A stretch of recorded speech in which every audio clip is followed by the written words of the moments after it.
Minute में 10 बड़ी खबरों के साथ। केदारनाथ सीट जीतने के लिए बीजेपी ने कसी कमर, संयोजक की हुई नियुक्ति। राज्य मंत्री चंडी प्रसाद भट्ट की सौंपी गई है जिम्मेदारी।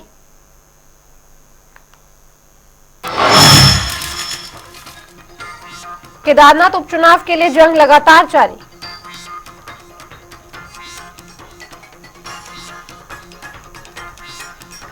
बीजेपी ने कसी है कमर, साथ ही यूसीसी से ज्यादा भू कानून पर ध्यान दे रही है सरकार। लगातार कांग्रेस प्रवक्ता आशीष नौटियाल का बयान।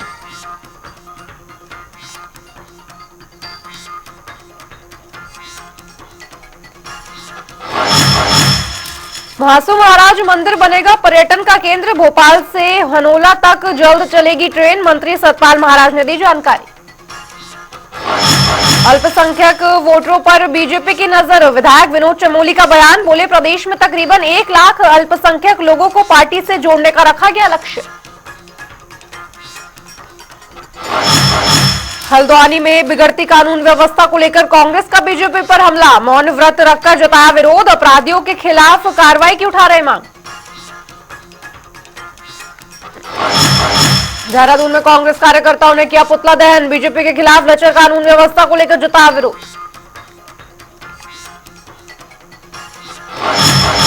चारधाम यात्रा ने एक बार फिर पकड़ा जोर। 10,000 श्रद्धालु पहुंचे चारधाम। अब तक 33,78,000 लोगों ने किए हैं दर्शन। केदारनाथ के लिए 15 सितंबर से 5 हेली कंपनियां देंगी सेवाएं। हर रोज हेली सेवा से 250 यात्री कर रहे बाबा केदार के दर्शन। रुड़की में उत्तराखंड मदरसा बोर्ड के चेयरमैन की हिदायत। बोले, अरबी मदरसों में बच्चों में चंदा मंगवाने वालों पर होगी कार्रवाई। चेतावनी के बावजूद न मानने वालों की मान्यता होगी रद्द। रुड़की में किसान मोर्चा का धरना जारी। ज्वाइंट मजिस्ट्रेट कार्यालय पर की नारेबाजी। मांगे ना पूरी होने पर तालाबंदी की चेतावनी।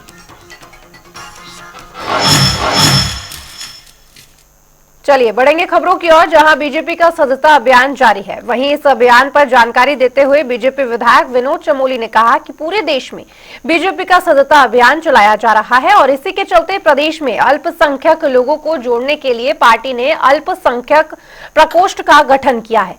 बता दें कि देवभूमि में करीबन 17 लाख अल्पसंख्यक लोग रहते हैं, जिनमें से बीजेपी ने फिलहाल करीबन 1 लाख लोगों को पार्टी में जोड़ने का लक्ष्य रखा है।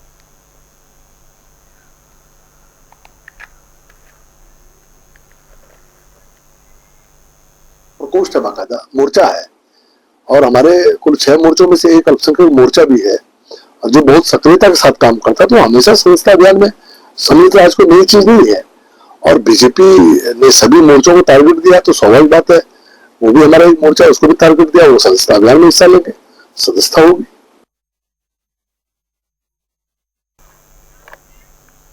तो वहीं प्रदेश में लचर कानून व्यवस्था को लेकर कांग्रेस की ओर से पुतला दहन कर प्रदर्शन किया गया और इस दौरान कांग्रेस महानगर अध्यक्ष डॉक्टर जसविंदर सिंह गोगी ने बताया कि राज्य जितने भी उत्पीड़न और अत्याचार के मामले सामने आ रहे हैं उन सब को लेकर सरकार लापरवाही बरत रही है। अगर जल्द ही इन मामलों पर कार्रवाई नहीं की गई तो कांग्रेस की ओर से बड़ा आंदोलन भी किया जाएगा।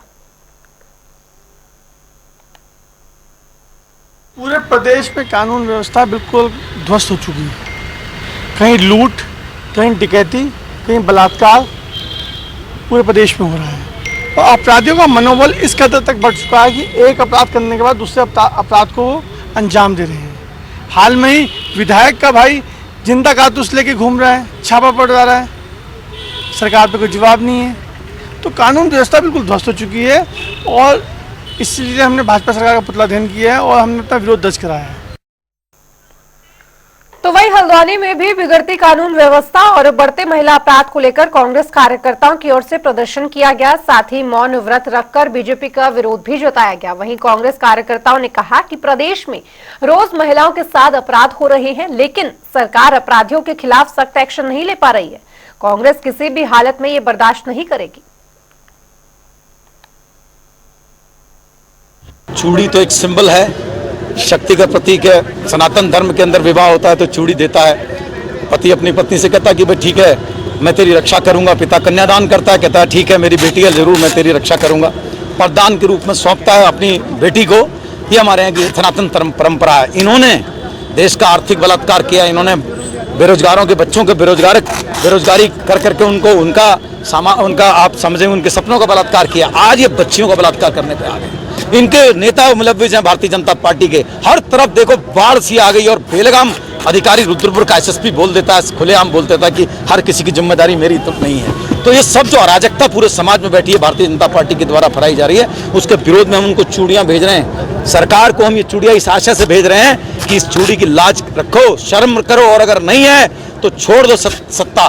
पिछले कुछ दिनों से हमारे प्रदेश में बढ़ रहे हैं और सरकार की पूरी तरह से निष्क्रियता दिखाई दे रही है। सरकार महिलाओं के साथ अपराध के खिलाफ बोलने के लिए तैयार नहीं है। जिन महिलाओं के साथ अपराध हो रहे हैं, आप एक नैतिक जिम्मेदारी के तहत उनके घर जाने को तैयार नहीं है, तो उसके खिलाफ आज हम सभी यहाँ पर मातृशक्ति कांग्रेस के कार्यकर्ता, युवा शक्ति भारी मात्रा में एकत्रित हैं।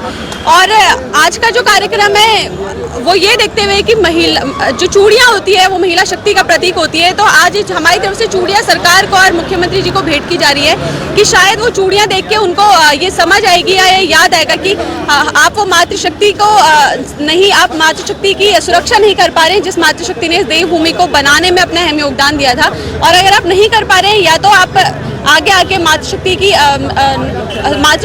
शक्ति को सुरक्षा देने के लिए एक कदम बढ़ाइए, और नहीं तो अपनी कुर्सी को त्याग दीजिए। भाजपा सरकार के इस जंगल राज में उत्तराखंड में ही नहीं पूरे देश में महिला अपराध के मामले दिन प्रतिदिन बढ़ते जा रहे हैं, और केंद्र सरकार और राज्य सरकार इस पर लगातार चुप्पी साधे हुए हैं। जिस प्रकार से महिला अपराध के मामले बढ़ रहे हैं, उसमें जो दोषी हैं वो भी भाजपा से जुड़ा हुआ कार्यकर्ता या भाजपा के नेता निकलकर सामने आ रहे हैं। और इस पर जिस प्रकार से हमारे प्रदेश में एक कुछ समय पहले अंकिता भंडारी का मामला हुआ, तो पूरे प्रदेश की जनता सड़कों पर उतरी, पूरे प्रदेश की जनता ने सीबीआई जांच की मांग करी, मगर ये सरकार लगातार उसमें चुप्पी साधे रही। अगर उस समय सरकार ने सीबीआई जांच करवा दी होती तो शायद अपराधियों पर लगाम कसी जा सकती थी, मगर आज अपराधी ये बिल्कुल बेलगाम हो चुके हैं। सरकार को चाहिए कि इनके खिलाफ सख्त कदम उठाए और दोषियों को सजा मिले। जब तक का ये सरकार नहीं जागेगी, तब तक का प्रदेश की जनता इसी प्रकार सड़कों पर रहेगी और इस सरकार को, इस गूंगी बहरी सरकार को जगाने का काम करेगी। देखिए, ये वाकई में अचानक एक बाढ़ जैसी आ गई है। ये एक राजनीतिक मुद्दा न होकर ये सामाजिक मुद्दा है। इसमें तो मैं ये कहती हूँ घर घर से महिलाओं को निकलकर इसके खिलाफ आवाज उठानी चाहिए। प्लस अपनी लड़कियों को इतना ज़्यादा सक्षम बना दो कि जिस समय जो इंसान आपको सिर्फ देख रहा है उसी समय उस पर हमला कर दो। ये तभी रुक पाएगा। लड़कियों को खुद आगे आना पड़ेगा, महिलाओं को अपनी सुरक्षा के लिए खुद आगे आना पड़ेगा। सरकारों ने तो कुछ नहीं करना है, ये होते आया है, होते रहेगा। प्रतिसत्तात्मक हमारी सोच है, इसमें हम लोगों को स्वयं आगे अपनी रक्षा खुद करनी पड़ेगी। और धिक्कार है ऐसी सरकार को जो आप इतने वोट लेके आगे आए हो और आप महिलाओं की सुरक्षा नहीं कर पा रहे हो और अपने लोगों को संरक्षण भी दे रहे हो इस बारे में। तो यही हमारी सोच है और मैं तो हर महिला से कहूंगी कि आप स्वयं हथियारों के लिए आवेदन करें और खुद अपनी रक्षा करें। श्रृंखला बहुत पीछे रह गई है। ये तो प्रमाणित हो चुका है कि जो संलिप्त हैं, जितनी भी हिंसा हो रही है प्रदेश में, सारी संलिप्तता जो है भारतीय जनता पार्टी के लोगों की, और उन्हें बचाने के लिए लगातार कोशिश करी जा रही है। पेपर लीक मामले से शुरुआत करी जाए, हमारी बेटी, हमारी बहन अंकिता भंडारी के हत्याकांड की बात करी जाए, और जो लगातार यहाँ पे हमारे ISBT में देहरादून की 100 मीटर दूर पुलिस थाना है, वहाँ नाबालिग बच्ची के साथ जो शोषण हुआ, हरिद्वार में जो नाबालिग बच्ची की हत्या कर दी गई, और हिंसा लगातार जो बढ़ती जा रही है। ये जो नफरत इन्होंने लोगों में, समाज को बांटने के लिए इन्होंने नफरत जो जड़ों में डाली, वो हिंसा में तब्दील होकर और अब समाज में जो कुकृति है वो सामने आ चुकी है। तो उधर नई दिल्ली में उत्तराखंड निवास का निर्माण जारी है और वहीं सचिव राज्य संपत्ति विभाग श्री विनोद कुमार सुमन ने निर्माणाधीन उत्तराखंड निवास में चल रहे विकास कार्यों का निरीक्षण भी किया। इस दौरान कार्यदायी संस्था की ओर से निर्माण कार्य में हो रही देरी को लेकर कड़ी नाराजगी भी जताई गई। साथ ही कार्य को तेज गति से कराने के निर्देश भी जारी किए गए।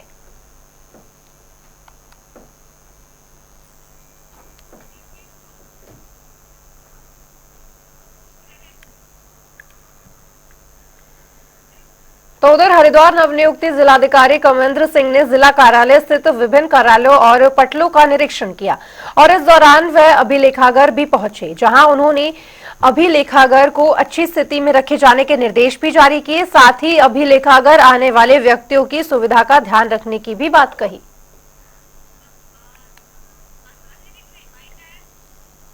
कलेक्ट्रेट के डिफरेंट पटलों का जो है निरीक्षण किया गया है, कार्यालय का निरीक्षण किया गया है और जो भी हमारे कार्यालय में जो स्टाफ है, जो अधिकारी बैठते हैं, इन सभी को कड़े निर्देश दिए गए हैं कि आम पब्लिक के साथ अति संवेदनशीलता का व्यवहार करें।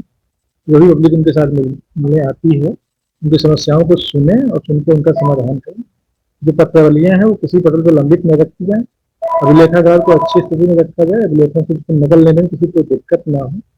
बाकी जो आम पब्लिक है उनके बैठने की व्यवस्था भी थोड़ी सी ठीक की जाए। लेकिन मैंने देखा कि कुछ व्यवस्थाएं कुछ यथोचित नहीं देखने मुझे घर रहना पड़ रहा है, क्योंकि जब तक ना तब तक बैठने की उनकी व्यवस्था है। तो ये सारी चीज़ें हमने देखा है। अभिलेखागार में कुछ स्थान की कमी है, तो वो चीज़ें भी ठीक की जाएंगी, कि स्थान की व्यवस्था की जाएगी। कुछ वीडिंग के मामले हैं, वीडिंग कराया जाएगा ताकि उसमें स्थान हो सके, ताकि तो जो है आसानी से नकल वगैरह मिले। तो ये सारा चीज़ देखा गया है। तो उधर उत्तराखंड मदरसा बोर्ड के चेयरमैन मुफ्ती शुमान कासमी रुड़की के एक अरबी मदरसे में पहुंचे, जहां उनका जोरदार स्वागत किया गया। वहीं इस दौरान उन्होंने मदरसे में बच्चों से चंदा मांगने वालों को हिदायत भी दे डाली। उन्होंने कहा कि जो मदरसे में बच्चों से चंदा मंगवाते हैं, अब ऐसे मदरसों पर कड़ी कार्रवाई कर उनकी मान्यता भी रद्द की जाएगी। हमारे संज्ञान में आप लाए हैं, मैंने भी देखा है और एक जगह तो मैंने देखा और हमने वहाँ हम नोटिस भी भेजने वाले हैं उन्हें कि उसका जवाब दें और सख्त हम कार्रवाई करेंगे। उन मदरसों पर सख्त कार्रवाई करेंगे जो नियमों का पालन नहीं कर रहे हैं या बच्चों से चंदा मंगवा रहे हैं। ऐसे मदरसों का संज्ञान आते ही फौरी तौर से हम उन्हें सील करेंगे, बंद करेंगे। जो संवैधानिक हमारी मर्यादाएं हैं उसके तहत रहते हुए हम अपने अधिकारों का पूरा इस्तेमाल करें। तो उधर रुड़की में उत्तराखंड किसान मोर्चा का धरना जारी है। वहीं किसान मोर्चा के नेताओं ने साफ कहा है कि यदि जल्द ही समस्याओं का समाधान नहीं किया गया तो तालाबंदी की जाएगी। बता दें कि किसान अपनी कुछ समस्याओं को लेकर सरकार से शिकायत कर रहे हैं। जब मामले में कोई एक्शन नहीं लिया गया तो किसान मोर्चा की ओर से धरना शुरू किया गया है।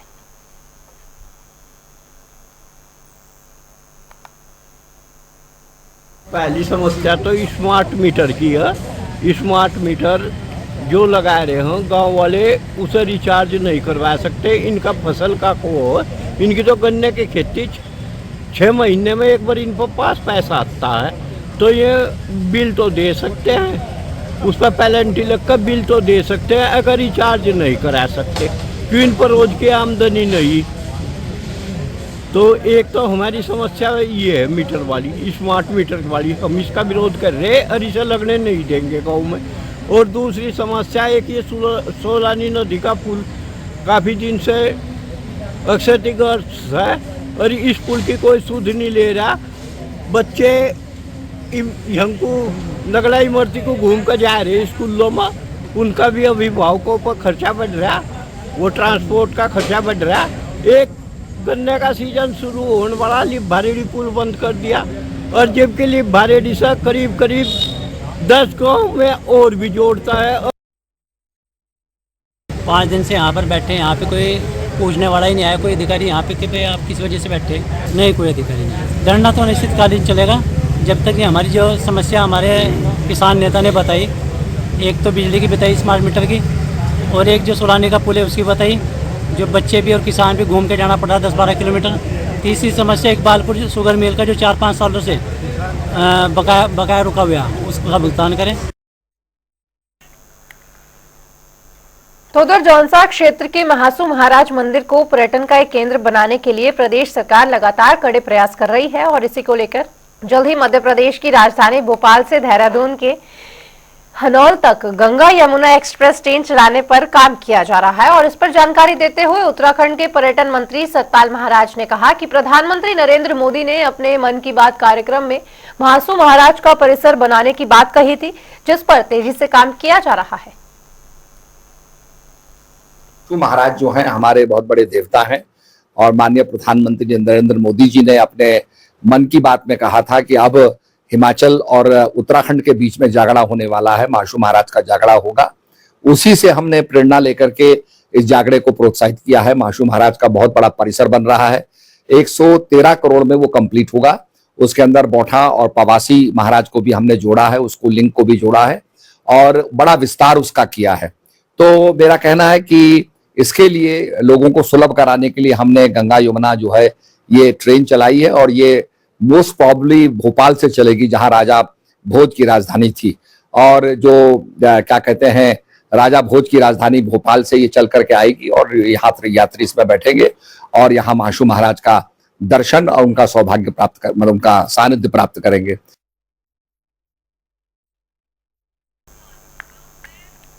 बात करें नगर निकाय चुनाव की तो लगातार हो रही देरी पर कांग्रेस पार्टी बीजेपी पर हमलावर है। कांग्रेस की ओर से कहा जा रहा है कि बद्रीनाथ और मंगलौर उपचुनाव में कांग्रेस की जीत के बाद बीजेपी घबरा गई है और यही कारण है कि नगर निकाय चुनाव टाले जा रहे हैं। वहीं बीजेपी प्रदेश उपाध्यक्ष देशराज कर्णवाल का बयान सामने आया है। उन्होंने कहा कि मंगलौर में बीजेपी का प्रदर्शन ऐतिहासिक रहा, वहीं बद्रीनाथ सीट पहले भी हमारे पास नहीं थी तो हमें कोई खास नुकसान नहीं हुआ है। हालांकि इसके बाद कांग्रेस की ओर से वरिष्ठ प्रदेश उपाध्यक्ष सूर्यकांत धस्माना की प्रतिक्रिया भी सामने आई, जिसमें उन्होंने इस बयान को मूर्खतापूर्ण बताया है। मंगलौर में बहुजन समाज पार्टी का विधायक था, वहां पर हमने जो प्रदर्शन भारतीय जनता पार्टी ने किया वो ऐतिहासिक है और इस बार हम वो सीट जीतेंगे, हरिद्वार की सभी सीट जीतेंगे। ये कांग्रेस की सीट थी बद्रीनाथ, हमें नुकसान नहीं हुआ है, हमें यह फायदा हुआ है कि मंगलौर में हमने अच्छा प्रदर्शन किया है। उसके लिए हमारी पार्टी, हमारे नेता, हमारा शीर्ष नेतृत्व खुश है। दिल बहलाने के लिए गालिब ख्याल अच्छा है। तो पहले पांचों लोकसभा 2009 में और 2014 में 2009 में सारी की सारी सीटें जो थी पांचों लोकसभा की कांग्रेस की थी, तो 14 में हार जाते हैं उनको कि भाई तो कांग्रेस की थी, हम हार जाते हैं। ये मूर्खतापूर्ण बयान है, ये अपने दिल को बहलाने वाला, सांत्वना देने वाला। जब कोई मौत हो जाती है किसी की, तो कहते हैं ना दुनिया चलती है साहब, जो आया था वो गया था जाएगा, नैनम छिंदन दिशस्त्राणी नैनम दहति पावका, ऐसे बड़े बड़े प्रवचन होते हैं। लेकिन जिस तन लागे वो तन जाने।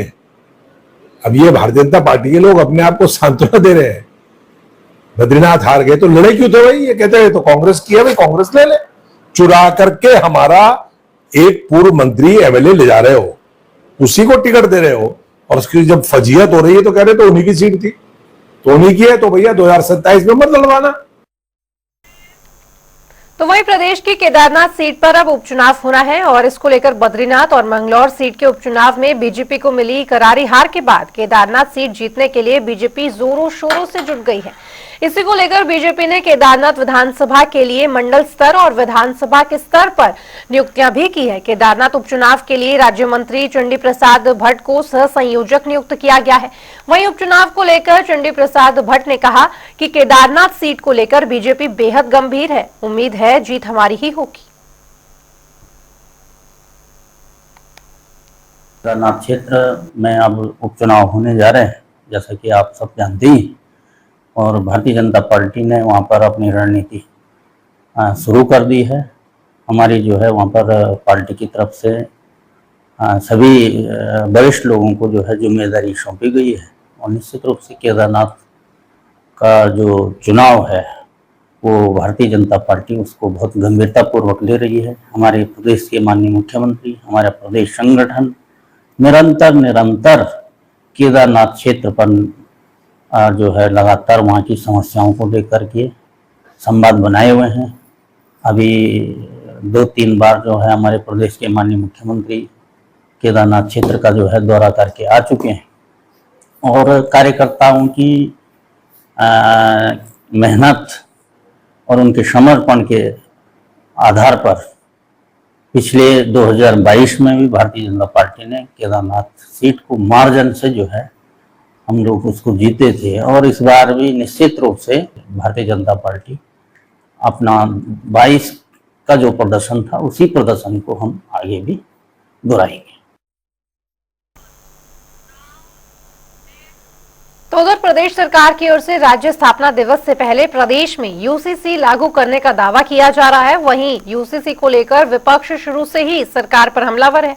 इसी को लेकर कांग्रेस प्रदेश प्रवक्ता आशीष नौटियाल ने कहा कि सरकार काफी लंबे समय से यूसीसी को लागू करने की बात कर रही है, लेकिन अभी तक यूसीसी लागू नहीं हुआ है। हालांकि प्रदेश में यूसीसी से ज्यादा भू कानून महत्वपूर्ण है, जिस पर सरकार को ध्यान देना चाहिए।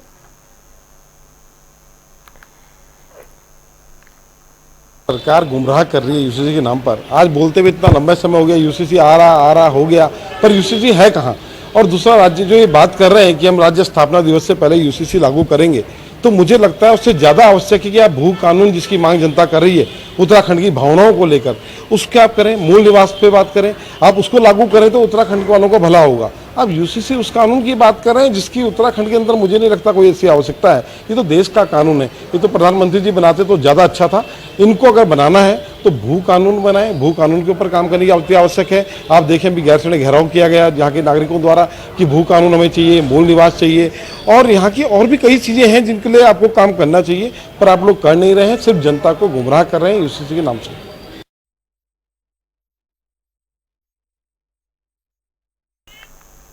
चलिए, बुलेटिन में फिलहाल इतना ही, लेकिन खबरों का सिलसिला जनता टीवी पर लगातार जारी है। नमस्कार।